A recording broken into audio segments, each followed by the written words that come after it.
Dimanapun kalian berada dan bersama siapapun kalian di sana, mereka ada di antara kita. Bersama gue Jero, selamat datang di Jero Podcast Semedi. Tanpa kita sadari, klinik sudah menjadi bagian dari kehidupan kita sehari-hari. Bahkan, beberapa di antaranya telah menjelma menjadi budaya.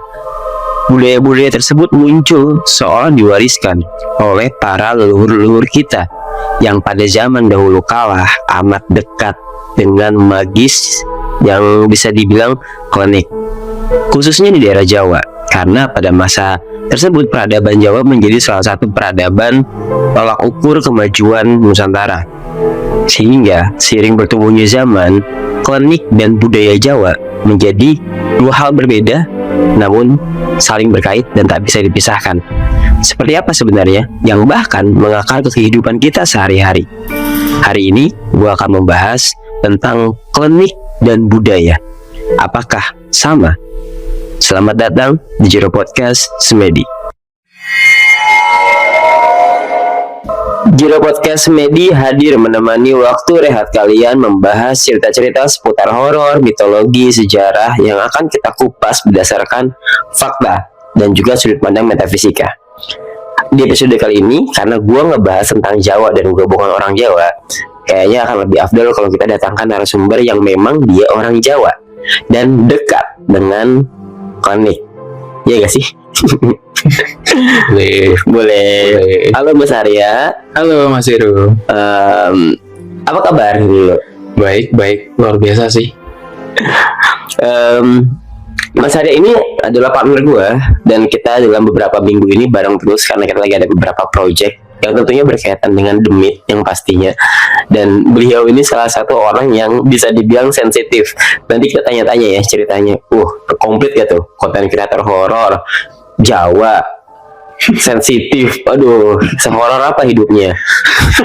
Mas, ceritain dong Mas, gimana sih pertama kali dirimu tuh ngerasa, oh ternyata aku sensitif ya? Karena aku kemarin kita ngobrol sebentar, kamu bilang katanya kayaknya aku tuh sempat berpikir aku gila gitu. Gimana tuh? Oke. Sebenarnya awal seperti orang-orang yang sensitif pada umumnya dimulai dari kecil gitu ya, dari masa kecil. Kebetulan aku sampai sekarang dari lahir dan besar itu di salah satu kota di Jawa Tengah.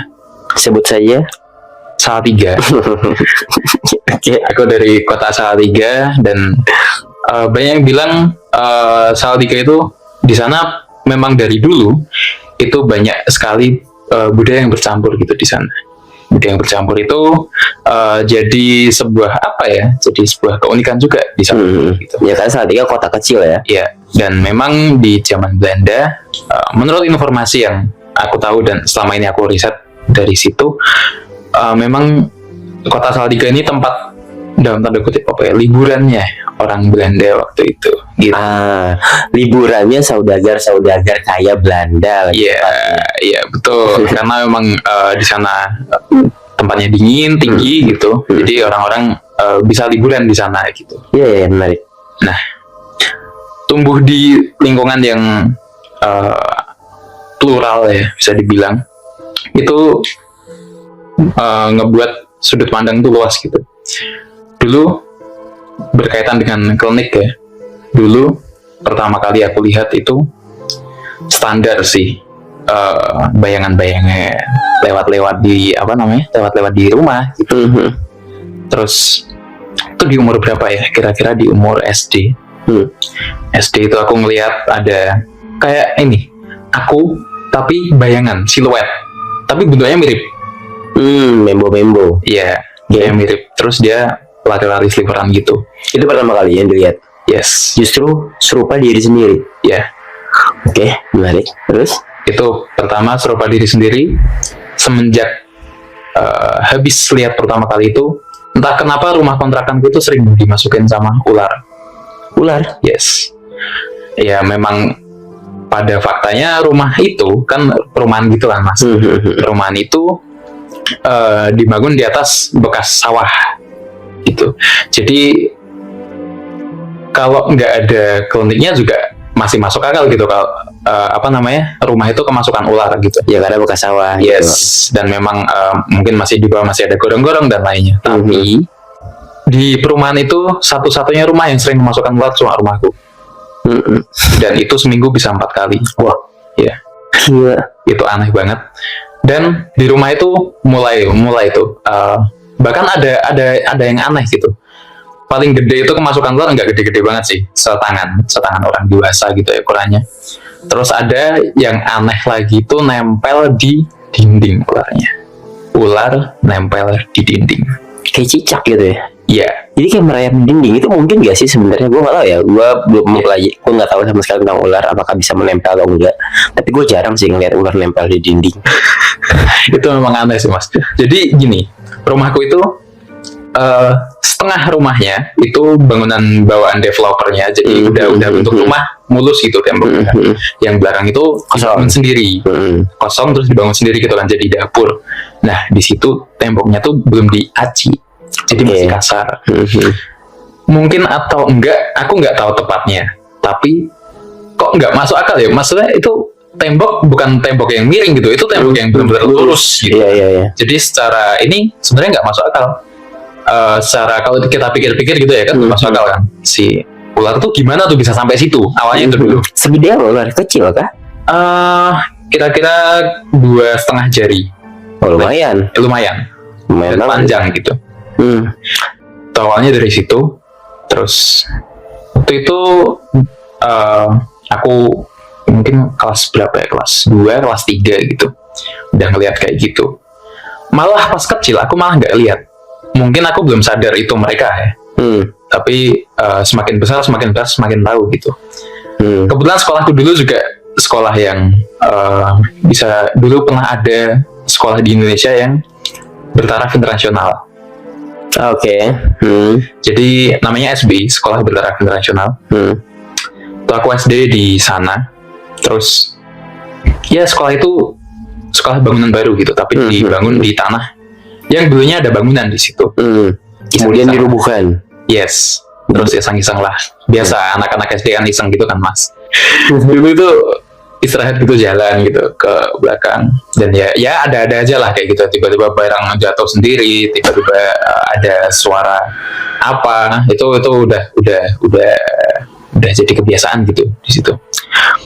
Terus ini skip langsung ke masa-masa SMP gitu, karena memang Salatiga ini tidak sekota itu gitu, walaupun memang dia bukan kabupaten, dia kota, tapi nggak sekota itu karena dia memang kota terkecil juga di Jawa Tengah. Itu memang banyak daerah-daerah yang masih membawakan klinik gitu, kebudayaan klinik gitu. Misal ada di daerah kaki gunung, di daerah Kopeng, di daerah Kopeng situ arah Gunung Merbabu, itu masih ada kebiasaan merti deso. Merti deso itu memperingati ulang tahun desa. Di situ ada yang namanya saparan, budaya saparan. Apa tuh mas? Saparan itu dia di bulan Safar. Oh ya. Syukuran gitu, makan-makan sebenarnya. Tolak bala nggak sih? Bisa dibilang seperti itu. Bisa dibilang seperti itu untuk melancarkan panen dan lain-lain. Itu biasanya cuma makan-makan sebenarnya, kayak orang-orang itu diundang buat makan ke sana gitu, teman-teman terdekat gitu. Biasanya teman sekelas. Aku beberapa kali ikut saparan di rumah-rumah temanku gitu. Dan ya pasti namanya desa itu pasti ada reok. Iya. Pasti ada wayangan, itu pasti ada. Dan memang dekat gitu. Aku merasa itu biasa aja ketika aku hidup di sana. Tapi ternyata pas keluar dari kota Salatiga, kok ternyata nggak banyak ya orang yang masih kayak ya masih melestarikan ya istilah upacara ada tolak bala yang ditujukan pada tentunya astral dong, leluhur kan, kayak gitu. Mas, aku udah pertanyaan nih, sebagai Jawa asli dan keluarga yang plural mungkin, itu ada gak sih kebiasaan-kebiasaan tertentu, atau kamu mungkin bisa diceritakan kebiasaan apa sih dilakukan dari mulai yangkung sampai bapak dan pak demu sampai akhirnya turun ke kamu, atau ada suatu hal apa yang paling magis di keluargamu? Oke. Untuk keluarga intiku sendiri bukan tipe orang yang percaya hal seperti itu. Ya. Tapi kamu percaya? aku percaya karena bisa gitu. Aku tahu mereka ada, hadir, dan bisa melihat seperti itu. Aku sendiri di keluarga intiku yang sensitif itu ada 2. Ada aku sama adikku yang paling kecil. Adikku yang paling kecil dia bisa dari kecil malahan. Jadi dia punya sebuah kebiasaan. Kita itu di rumah punya lemari panjang. Mungkin panjangnya kira-kira 3,5 meteran panjang, tapi nggak tinggi gitu. Imajinasi adikku itu mirip sama bis bentuknya, mirip sama bis, terus disebutlah itu sebagai bis gitu sama dia. Nah, dia sering tuh main di situ karena satu bagian lemari itu kosong buat ngegantungin baju dan nggak ada pintunya gitu. Terus dia kayak pura-pura gelantung gitu masih di dalam bis gitu kan. Ternyata ada momen dimana aku nemenin dia nidurin adikku. Dia sambil cerita gitu. Aku tadi main sama temanku gitu. Temanku ini dia nyebut dia itu pandai. Siapa? Sorry? Pandai. Panda? Yes. Karena mungkin secara visual tuh mirip panda ya. Mungkin. Ya. Atau dia memperkenalkan dirinya sebagai panda. Iya. Dan terus aku tanyain lah, gedenya seberapa gitu. Kecil. Seumuran sama adikku gitu. Tingginya sama dia bilang. Iya. Itu. Terus ya itu tak pikir kan apa ya? Teman imajiner mungkin ya. Tapi semakin dia gede semakin eskalasi gitu ceritanya. Ada yang tiba-tiba panda itu ngagetin dari jendela. Gimana? Kayak twing gitu. Kayak naik gitu. Oke. Kata dia. Terus pas dia sepedaan katanya si panda itu tiba-tiba nyebrang. Oh. Terus yang terakhir aku dengar itu si sosok panda ini dia kayak ada ibunya gitu. Nah, si ibu ini yang terus neror adikku yang pas terakhir aku tahu gitu. Si ibu ini dia nembus tembok. Adikku lagi tidur sama mamaku. Tiba-tiba tuh ada tangan yang keluar dari tembok. Dia bilang. Tapi terus ada mukanya gitu. Nah, Shit. itu mukanya si ibunya panda itu gitu. Ceritain nggak wujud muka ibunya tuh seperti apa? Dia cerita nggak bertekstur. Oke. Jadi rata gitu. Muka rata gitu. Yes. Dia bilangnya halus. Gitu. Mukanya halus. Tanyain dong skincare-nya apa. Oke. Tapi balik lagi sebagai keluarga Jawa, ada gak sih tatanan khusus atau kebiasaan yang menurut kamu ini nggak awam nih dilakukan, nggak lazim dilakukan di keluarga-keluarga lain? Kalau di keluarga intiku sih enggak ya mas. Tapi kalau keluarga besarku ya karena eyangku dia dalang. Oh menarik. Dia dalang. Terus memang dari kecil tuh sebenarnya dekat sama hal itu, tapi ya namanya anak kecil nggak tahu gitu kan. Jadi eyangku tuh punya ini satu peti gitu dari kayu jati tebel. Peti itu dipakai buat nyimpan wayang.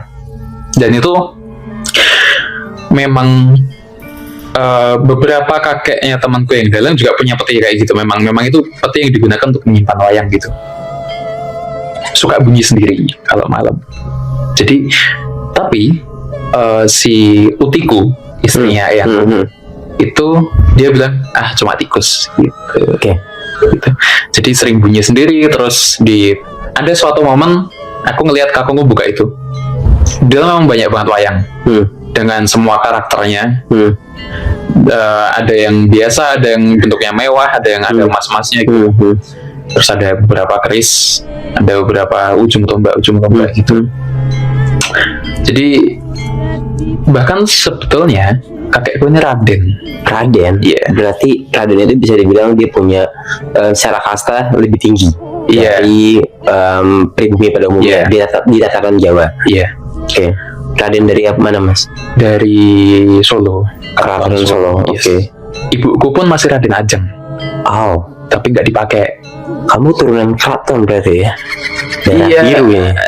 Nggak bisa dipastikan juga sih, tapi sejauh yang aku tahu seperti itu. Dan emang apa ya? Aku nggak terlalu mencari tahu soal itu gitu. Karena memang pun ibuku sendiri udah nggak make gitu. Yang masih terusin yang adik-adiknya ibuku. Dia yang cowok-cowok.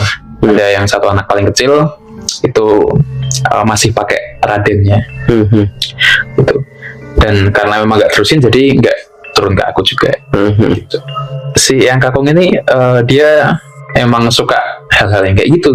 Suka dengan hal-hal yang dimaksud klinik. Yes, Dekat ya. dekat dengan Kenapa sih Dalang tuh dari dulu tuh, apalagi yang dulu ya, pasti kan masa yang dulu udah masa 90-an something kan, di masa lampau gitu. Itu masih deket banget, kental banget tuh sama klinik. Yang bahkan aku pernah dengar ada Dalang yang dia wayangnya itu dari kulit manusia. ya. Kenapa kok dekat? Karena menurut cerita dari kakekku, dia itu kalau bercerita kalau lagi main wayang itu sebenarnya bukan dia gitu. Tapi ya ada storyteller lainnya menggunakan dia sebagai media. Oh, Gitu. oke. Storyteller gaib. Gitu. Terus ada ini juga, ada legenda budaya Jawa juga itu tentang dalang. Dalang itu kan kalau main berjam-jam, Mas. Super lama. Kenapa kok nggak pernah ke kamar mandi? Tahu nggak? Kenapa? Karena katanya air kencing sama BAB-nya itu dititipin ke orang-orang yang nonton gitu, ditransfer. Shit, biar apa? Biar dia nggak ke kamar mandi. Iya. Sederhana itu. Iya. Dia ditransfer gitu. Oke. Jadi nanti yang ngebuangin ya yang nonton gitu. Gue bayangin prosesnya gimana gitu ya. tapi ini apa namanya, pengetahuan yang banyak diketahui sama orang gitu loh. Iya. Tapi kayak lucu ya ngebayangin tiba-tiba air kencing terbang. Menarik. Tapi sebenarnya dari Dalang yang menggunakan storyteller gaib, artinya kan si astral ini merasuk ke dalang tersebut kan, untuk bercerita. Fenomena ini berarti ternyata sudah ada sejak zaman dahulu. Berarti youtuber yang bercerita dengan mediasi dari dulu ya, setan itu eksis ya. Iya. Eksis ya, bedanya sekarang medianya YouTube. Dulu medianya itu kain putih gitu kan. Jadi kan jangan aneh kalau ada youtuber yang mediasi, itu sudah terjadi sejak zaman dahulu. Cuma medianya beda gitu kan. Mungkin asal itu menganggap manusia sebagai media wayang untuk bercerita lagi-lagi. Ya gitulah. Gitu. Jadi katanya memang awalnya tuh dia nggak itu apa. Jadi apa ya? Mungkin dia bercerita tenggelam dalam suasana gitu mungkin. Jadi dia menceritakan cerita pewayangan itu, tapi lama-lama semakin heboh semakin hilang dianya gitu, ya diganti sama storyteller yang lain gitu. Iya, karena kan ya dia menceritakan tentang bagian dari sejarah yang mungkin dekat dengan masa lalu dari Jawa itu sendiri, yang dekat dengan klinik. Ya akhirnya ketika dibicarakan ya mereka muncul. Ya akhirnya lu pengen tahu cerita gue, masuklah itu. Tahan dulu di situ. Ini semakin menarik, cuman sayangnya durasi kita terbatas. Gila sih. Penasaran? Dengerin terus Jero Podcast Semedi, eksklusif hanya di Roof Audio Plus RCTI Plus. Sampai ketemu minggu depan.